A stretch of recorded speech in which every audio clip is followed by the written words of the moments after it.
You're listening to Ideal Practice, episode number 161. Today, guys, I'm going to share a few tips of my own for how to keep your practice going, how to keep yourself going, how to stay in the game when, life hits the fan. So, stay tuned.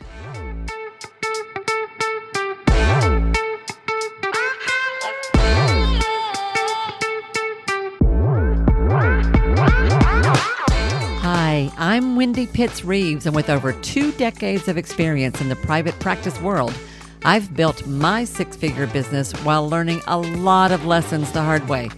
This is the first podcast that shows you how to apply the principles of energy, alignment, and strategy to build a practice that is profit-centered, but people-forward. This is the Ideal Practice Podcast. Hey guys, welcome back to another episode of the Ideal Practice Podcast. This is Wendy Pitts-Reeves, your host, and I am so happy to be hanging out with you guys today. How are you? How are you doing? I don't know about you, but life is full around here, as always. At the time that I am recording this, there's been a bit of a theme that's been showing up among some of my clients. I talked about this actually not that long ago on Facebook about how a lot of the women that I work with these days have been talking about what it means and what it feels like to be what we're calling bone weary. You know what I mean by that? That feeling that you have just been pushing through and pushing through and pushing through and you can't push through any longer. Well, there's something about coming to the end of summer and moving into fall that I think there is a bit of an energetic shift. And it may be that, summer was fine. Summer was fun. There was a lot happening.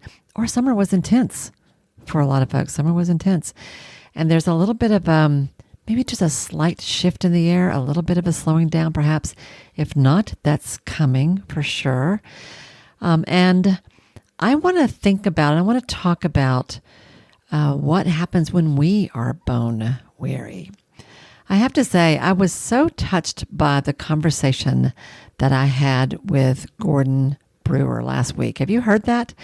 He shared quite openly about what he went through as a practice owner and as a business owner as he was helping his wife cope with all the challenges that come along with a fairly long-standing battle with cancer. It was really touching. And as he was talking, he shared a lot about some of the core stuff that he did in the beginning to make sure his practice was stable and that he had the flexibility to essentially face life as it happened. He also talked a lot about some very specific things he did along the way to make it easier to run his practice so that he could tend to his wife. And also about some of the things he did to make sure that he stayed okay. Because you're not any good to anybody if you're not okay. Well, as he was talking about it, as he was sharing that story, I couldn't help but think about so many times in my own life when I have been through hard times and had to find a way to keep things going no matter what. So I was thinking about so many times I've dealt with this in my own life, and just sort of as just to kind of set the stage for you. I opened my first private practice. I started taking on clients in late 1991, early 1992. It was somewhere right in there when I got my first private practice clients.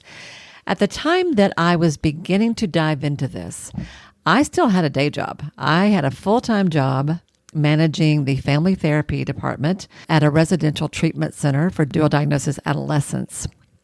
That was a full-time job, a more than full-time job, and I was trying to start a private practice on the side.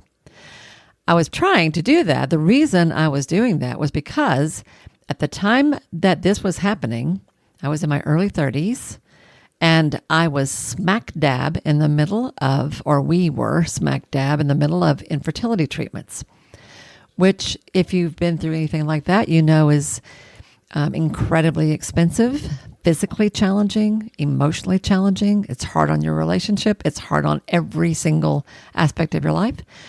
We were in the middle of that and had been in the middle of that for a good long time. And in fact, we were nearing the end of that phase of our life because we had already sort of tried everything, almost everything there was to try. And nothing was looking real good, to be honest. And so we had begun to navigate our way through what would ultimately become 2 international adoptions. We were working on the first at the time I started my private practice. And those international adoptions, over the course of a 2-year period, in about a 2-year period, required a massive amount of energy in terms of paperwork, planning, financing, travel. I ended up spending roughly 8 weeks on a few different trips out of country, while my husband at the time was navigating all the stuff back home, keeping us afloat. And in the middle of the first adoption, we also moved. So I was starting a private practice. We were adopting our firstborn, and we were moving all at the same time. And I had to go be in another country for 3, at the first time around, it was 3 weeks. Second time around, it was 5, while keeping a business going. So that was kind of crazy. Like, it's a long time ago, but it was sheer insanity. And sometimes I think it's just good that we don't know in advance what something's going to require, right? Well, here is just a simple, basic truth about life and about owning a business. The truth is, y'all, life just happens. Life happens, right? It happens whether you're an employee, whether you're working in an agency or a hospital or somebody else's private practice. And it happens when you're the CEO of your own show. When you run your own business, though, in particular, when you run your own practice, you run your own business, you may not have the luxury of giving in to whatever hardship may be at your door. If you are fortunate to have a W-2 position somewhere, perhaps you have paid time off or other kinds of benefits that can support you during a hard period in life. But when you run your own business, there's a good chance you won't have that unless you've done some pretty serious and careful financial planning up front. You may have other providers, colleagues, clinicians who depend on you for their own income stream. You may have administrative staff, whether that's in-house folks, somebody at the front desk, an intake coordinator, bookkeepers, or a team that is more remote, like a virtual assistant, or like I have. I have folks kind of scattered out around the world, actually. But those people all, whether they are W-2s or 1099s, whether they are your employees or whether they are contract providers, they are still counting on you in one way or another for a certain revenue, certain amount of income. You probably have clients. Now, if you're at a certain phase of development, you may not actually have clients anymore. You may be running an organization that someone else does most of the direct service. But there's a good chance for most of you that you still have clients whose needs don't end just because you've got some extra weight on your plate right now. And goodness gracious, regardless of whether you have a team, whether you have staff, whether you have other colleagues, regardless, even if you are a solopreneur, a one-woman, a one-man operation who wears all the hats, your own financial well-being, and often that of your family, depends on you and your ability to keep things going. All of that is at stake. This is the side of owning a business that we don't always think about. Like there is another level of responsibility here that we sometimes forget. So, bottom line, you got to find a way to keep going. I mean, unless it's just really extreme in some way where you are thinking about closing up shop, you got to find a way to keep going. And this is important. And I feel like it's also really important that you resist the temptation to just white knuckle your way through. And guys, I know you. For a lot of you, that's what you will do. You will see clients whenever you have to see them, and you will be there for family whenever you have to be there for them, and you will put your own self on the back burner over and over and over again. And that, my friends, is just not sustainable. That's how you end up being bone weary too. It's a recipe for burnout. It's a petri dish for illness. It is not sustainable. So as you build, grow, maintain, enjoy, thrive in your own lovely ideal practice, I want to make sure that you've got what you need in place to carry you through the hard times or through just the chaotic times. They don't have to be hard. They can just be kind of crazy. It's not always bad. Sometimes it's good, but those times are going to come, and I want to make sure you're ready for them as best as you can be. Now, I've got some specific things I want to offer to you that are based on my own experience and based on my own learning over time. But before I get into that, I do have something, just a little sweet something I want to offer those of you, just a little thing I want to offer. If you and I have never met and we have never done any kind of work together, and you would love to have some kind of an outside view of how your practice is going, I want to encourage you to consider downloading my free self-assessment tool. It's called the IP360. It's a self-assessment tool that you can get off my website, or just go to wendypittsreeves.com/360. Download that. You can fill that out in about 10 or 15 minutes. That will give you an overview of where your practice is right now, and that can help you see where some of the gaps are, for sure. But a step up from that, I want to invite you to consider signing up for a quick start consult.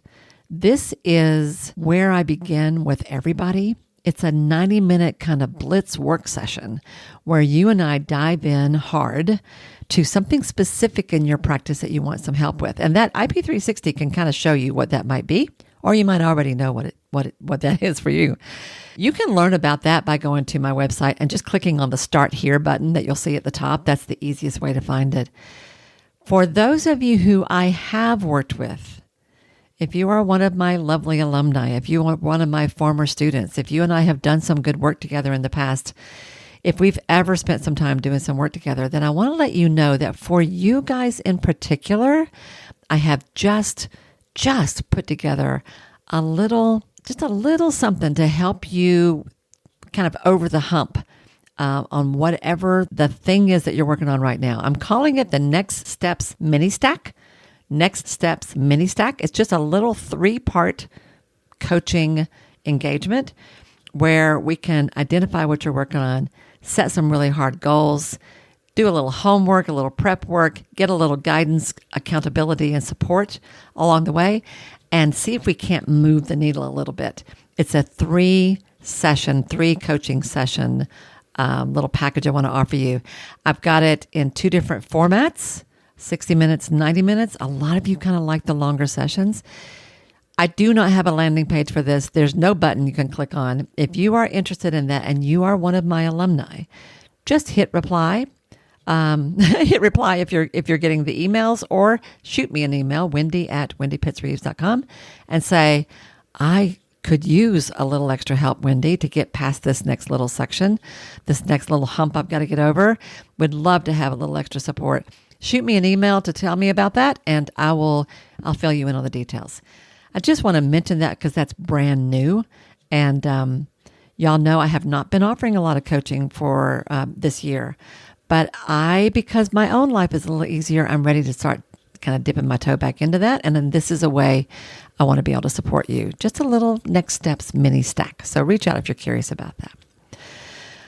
All right. Depending upon what's going on with you in your practice, it may be that you could use some support with exactly what we're going to talk about today. So getting back to this question of how do you set yourself up to make sure that you can kind of ride the waves when they come? And what do you do when those waves hit? I want to talk about that. So the very first thing you got to do, and this is something Gordon talked about a lot in his episode that I really appreciated, and that is get your foundation in place. Having a foundation of a healthy and strong ideal practice that is sort of operating on all cylinders, that is a really good place to begin. Y'all know I talk about the 7 pillars of an ideal practice. I'm not going to go into that, but that's just sort of a quick sort of high level view of what a strong foundation is. I'm going to tell you that structure is the key to sanity when everything falls apart. The more you have set up in advance, the more structure, the more infrastructure, the systems that you have in place that can operate with or without you are going to make your life easier when your attention is called elsewhere or when your energy is really drained. So what do I mean by that? I mean, Having decent systems in place to help you keep running. Now, I talk about this a lot. This is under pillar number 4, process. There have been lots of episodes on this podcast where we've talked about this, but this means things like making sure that your payment systems operate easily, quickly, and effectively. How you get paid, when you get paid, how those things are processed, logged, tracked, budgeted, all that kind of stuff, how your bills are taken care of. Anything related to your payment systems that is automated or that you have a system in place, even if that's not you. Maybe that's your bookkeeper or VA that helps with that. But having decent systems in place will make a huge difference. Your scheduling systems, your payment systems, your note-taking and record-keeping systems, all of that kind of stuff. And even y'all, to a certain extent, your marketing. Now, when you're in crisis mode or life is really challenging or you're you're sort of in the middle of a crazy good time, you may not be thinking about marketing. But if there's any aspect of that you can kind of put on autoplay or, automatic pilot, that's a really good thing to have done in advance. So structure, decent systems, that's something really important. In addition to systems, getting the basics in place, having the right people in place will make a difference on helping keep you going. The systems help your practice keep running. Having the right people in place will help you keep running. What do I mean by that? I mean having your own team of support in place, both personally and professionally. Now, personally, you know what that means. It means good friends, healthy relationships with friends, partners, spouses, having a good doctor in your corner, your primary care doctor, making sure that your basic healthcare needs are attended to, but also professionally, making sure that you have mentors, guides, coaches, supporters of various kinds whose wisdom you trust and that you can turn to. Also peers, colleagues whose wisdom you trust. People that you can go to when you are having a tough day who will sort of help prop you back up and for whom you would do the same. Making sure that you have somebody in your life, and preferably maybe 2 or 3 somebodies, that you can be real with, that you don't have to pretend with, that you can go to and say, I'm having a rough time right now. I could use a shot of support. Send good vibes. Anybody got time for just a little quick phone call? I could use a little boost. That's so important to have that in your life. We could talk in a whole episode about how to create that, what to look for. We can certainly talk about that, but I just want to sort of plant that seed to make sure you have that, not just personally, but professionally. And if you don't, spend some time working to establish those kinds of relationships. Another part of a foundation that I think also can keep you going is having certain established rituals in place. Rituals serve an important function, y'all. They help keep our mind going when we can't think. They also help keep our heart going. And by rituals, I mean both internal and external. I mean both personal and professional. I mean both head and heart. So an example of heart-based rituals that kind of shore you up, that may be your own spiritual practices. It may be your own healthcare practices. It may be yoga, meditation, tai chi. It may be a workout schedule. It may be your practice of faith, whatever that is for you. It may be your daily rituals such as journaling, reading, and inspirational reading, whatever you do that kind of helps you get grounded on a daily basis, those kinds of rituals. That stuff will keep you going when things fall apart. But also I want to mention business rituals, like a Sunday night or Monday morning review of the week you just went through and setting your intentions for the week that's to come. Like checking in with your annual goals and your quarterly goals and making sure you haven't forgotten those no matter how crazy things are. Even if it's just a 15-minute, 20-minute little review and set the stage process each week. Or a little miniature 5 minutes 10 minutes at the end of the day where you wrap up the day and set the stage for the next day. When you have those kinds of rituals in place and they are a habit, that will serve you well. I will tell you, that is the first step that tends to fall apart when life gets hard. But if you resist the temptation to let that happen, that stuff will keep you sane, grounded, connected, and on track, no matter what kind of crazy stuff is going around you. So your foundation, getting these kinds of systems, support people, and rituals in place on the front end is going to serve you well when life happens. Now, something that Gordon talked about that I wish I had known that back when I was starting my practice, was to have an extremely healthy financial foundation in place.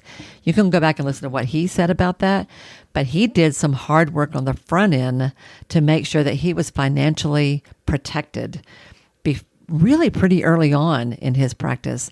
That, man, that advice would have served me well, and I kind of wish I'd known that in my early 30s. So I encourage you to check that out if you didn't hear that. So set the foundation first. Number 2, the second thing I want you to think about or be aware of is you have to learn to be open to disruption. It always makes me a little crazy when people say this. Some folks will say you'll have to learn how to expect the unexpected, which kind of makes me laugh. Like, how do you expect the unexpected? Well, you just acknowledge that it's going to happen, right? That no matter how prepared you are, things are going to happen. Life still happens, even when you own a business. It can be negative or positive. It can be parenting. It could be the beauty and joy of a happy newborn that is completely turned your life upside down. Or it can be the hardship that comes with a child with special needs, or with navigating adolescence, which is its own whole thing, right? Illness, separation or divorce, navigating weather-related. Nowadays, we have to think about this. Things like Hurricane Helene, economic downturns like the Great Recession of 2008. Stuff like that's going to happen that is beyond your control. But there's also the positive stuff, like a new baby, like getting married, or moving into a new house, or moving to a new state, or stepping into a new opportunity, which if you're a high quick start and you're sort of an entrepreneurial-minded person, you're going to see those everywhere, right? When I decided to run for office, let me tell you, that was a very big disruptor. That was a very big disruptor. Twice in the last 6 months or so, twice in the last 6 months, I have talked to practice owners who more or less inherited a group practice that they had been a part of. The details might have varied from one to the next, but one way or another, they had been just sort of like part of the team, part of the staff. And next thing you know, they're running the place. And all of a sudden, they have a business that they had not really ever thought they would have, but they do.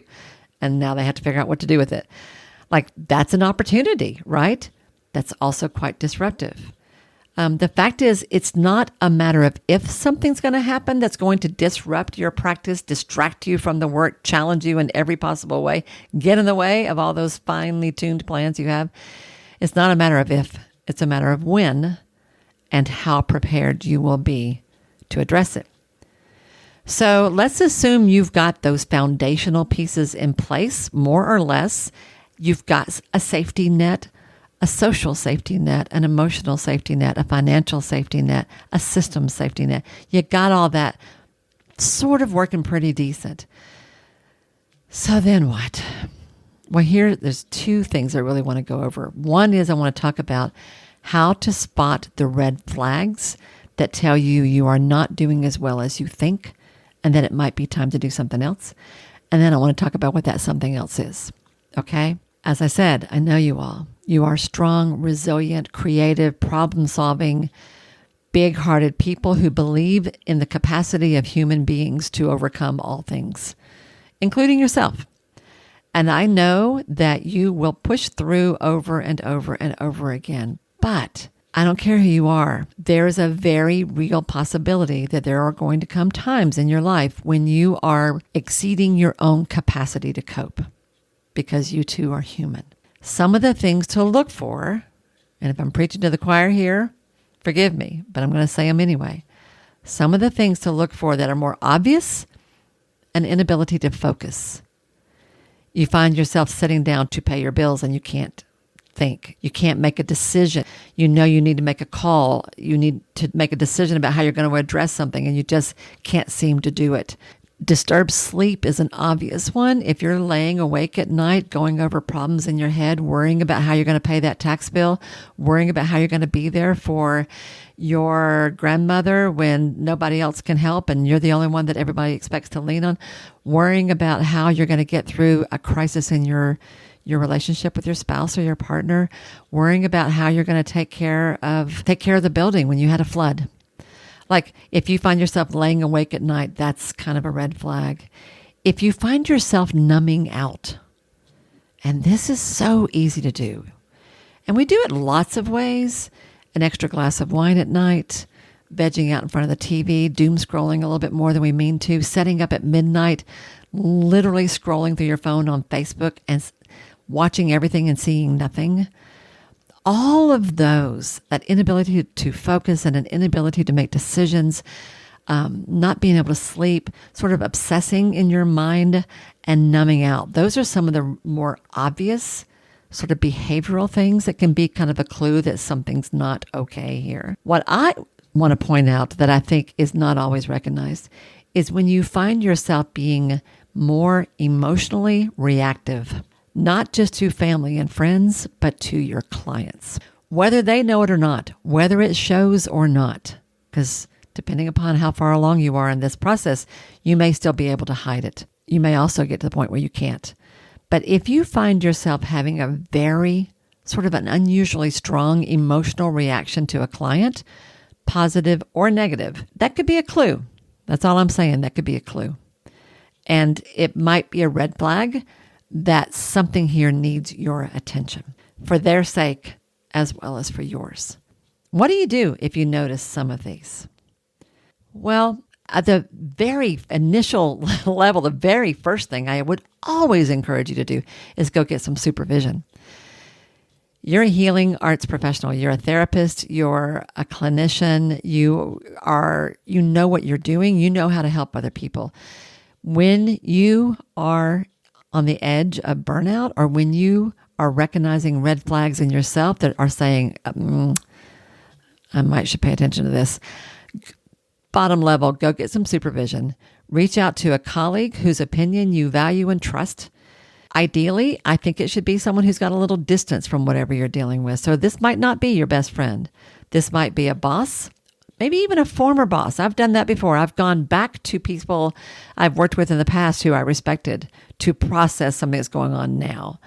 But go get some supervision to help you, especially to watch out to make sure that clinically you are doing what's needed to be done, to help you process your own emotional reactions to clients, to help you think through how you are working with them, and to make sure that you are grounded in alignment, in tune, and still on track for the things that you know you need to do. There's nothing like getting some supervision to kind of help you think that through. I just can't emphasize that enough. And y'all, if you have to pay for it, pay for it.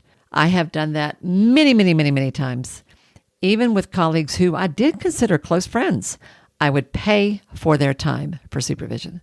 So that's the first thing I would want you to do if you see a red flag. The second thing I want you to do, seriously, y'all, get some rest. Get some serious, deep rest. And you may find that that's harder to do than you think.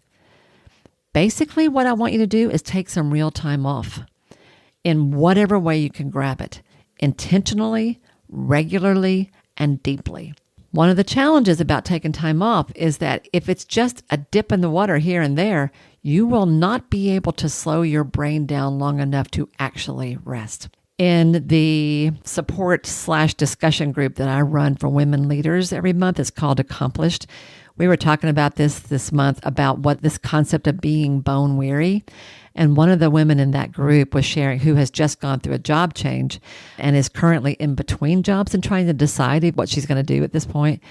She was talking about how she finds herself taking naps for the first time in her life, and how incredibly tired she is, that she didn't even realize. She had no idea how tired she was because she has been killing it in corporate America for a long time.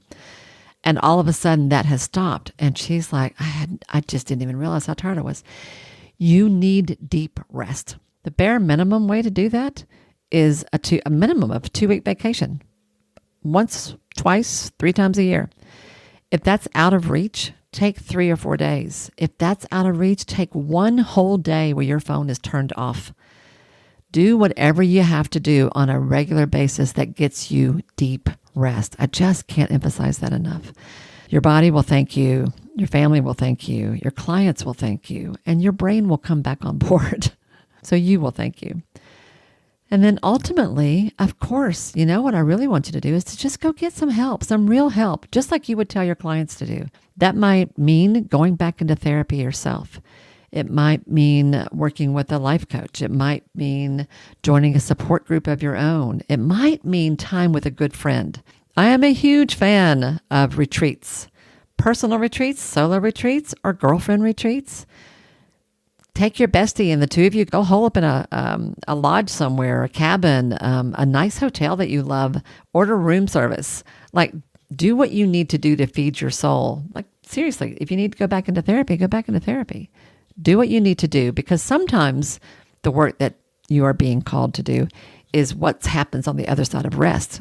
And that is sort of a life overhaul.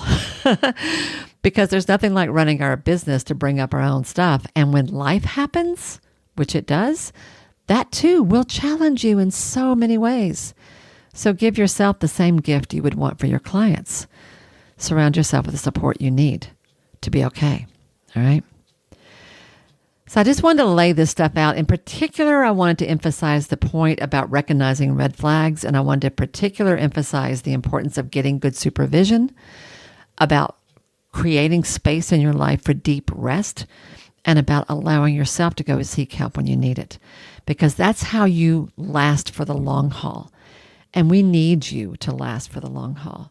The world needs what you are bringing to the table, but I am not interested in you sacrificing your soul to do it.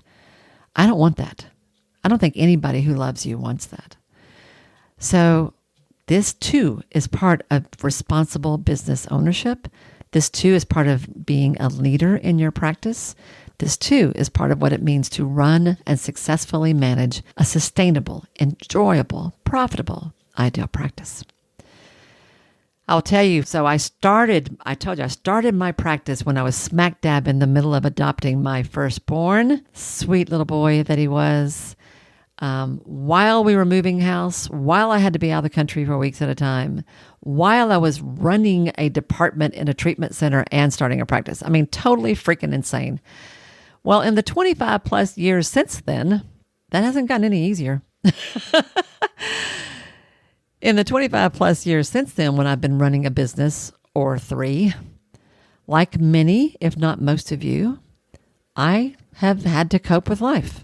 Parenting challenges, an unexpected divorce, aging parents, illnesses and surgeries, moving in and out of various houses and sometimes states, great opportunities to launch community impacting businesses and programs and conferences, lots of dramatic, important ways to serve my community or just test my own skills, like lots of good stuff and hard stuff and all along the way. Like it's just that there's sort of a steady drip of that, right? It never really changes. And I've had to do all of that while keeping my business or businesses going. I've had to do all of that while taking care of my clients. And I've had to do all that while trying not to lose my own mind. So, and the way I've done that is exactly by what I'm saying today. All the things I share with you today, I have done. I have sought out help. I have lots of systems and support in place. I have done what I need to do to get the rest that I need when I need it. No, it's not always like that. Yes, sometimes I'm white knuckling it. Yes, sometimes I crash and burn too. But I don't stay there. Because I know I'm not going to do anybody any good if I do. I know what to do to make things better. And as much as I possibly can, I try to walk my talk. So that's why I wanted to share this with you today. And here's what I would suggest for you. If I've got you thinking a little bit, or if you perhaps you're kind of coasting right now, things are good. Now's a really good time for you to think about this. Do you have all the right things in place to take care of yourself? Do you have a financial foundation? Do you have a will? Do you have a good doctor? Do you have a good friend that you can share with? Do you have traditions, faith practices, rituals that keep you going? If you don't, now's a good time to sort of get some of those things in place while things are okay. So that when the waves come, when the winds blow, when life comes at you, you will be ready for it. You may wobble a little bit. You may have to sit down for a while, but you'll be all right. And you won't stay down. You'll be all right. And so will your practice, so will your clients, and so will those who count on you. All right, that's what I got for you today. I hope that gets you thinking. I hope this is helpful. And as always, if you need some extra support, please reach out to me, either for a quick start consult or for a little bit of extra coaching. I am here for you in whatever way you need. Okay? I wish you the very best. I hope you have an awesome week. I hope life is good and easy. And I'll see you next week, right here on the Ideal Practice Podcast. Bye now. Hey, y'all. If this program has become important to you, if Ideal Practice matters, it would mean so much to me if you'd be willing to take just a minute to do one or two of the following things. First of all, would you follow or subscribe to the show here at Ideal Practice? Following me helps you because you'll never miss an episode, but it helps me as well for all kinds of reasons. To do that, all you have to do is go to the show page for Ideal Practice on Apple Podcasts or Spotify or wherever you listen to podcasts. There, just click on the plus sign that you'll usually find in the top right-hand corner, or click on the word follow that you're going to find somewhere there on that page. Of all the things, this really is the most important thing you can do for the podcast itself.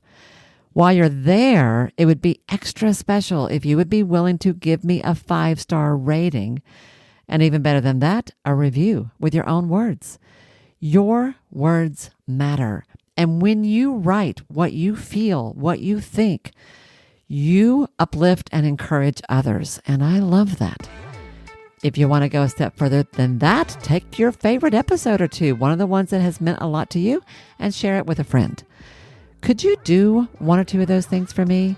I promise I will love you forever. You guys matter to me, and I value your support more than I can possibly say. Thank you, sweet friend, for anything you can do to help me out and support the show. I'll see you again soon.